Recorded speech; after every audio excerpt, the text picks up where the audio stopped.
వాళ్ళలో మధ్యాహ్న భోజనం ముఖ్యమైనది, చదువు మధ్యాహ్నం అయిపోయింది. చదువు ఎవడికి అక్కల్లా.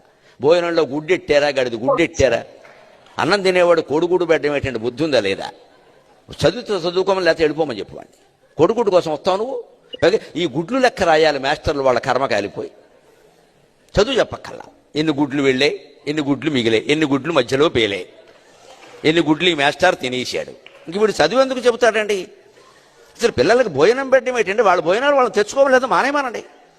అంటే పిల్లలకు భోజనం పెట్టి పుస్తకాలు ఇచ్చి యూనిఫార్మ్ ఇచ్చి ఇన్ని ఇస్తే వాడు చదువుతాడా? శోభనం పెళ్లి కొడుకులో మంచం ఎక్కి కూర్చుంటాడు.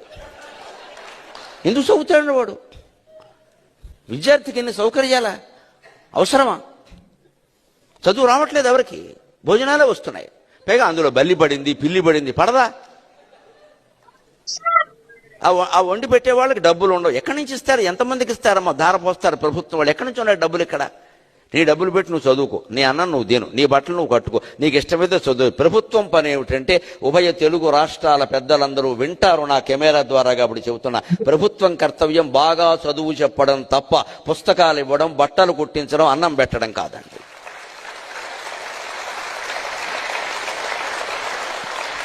మేము ఖచ్చితంగా చదువు చెప్పిస్తాం, నీ జీవితానికి బాధ్యత వహిస్తాం. నీకు నమ్మకం ఉంటే రా, లేకపోతే వెళ్ళిపో.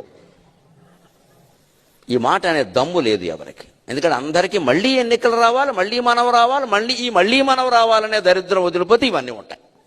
మళ్ళీ నువ్వే ఎందుకు రావాలి? ఇంకొకడు వస్తాడు, నీకు అనవసరం.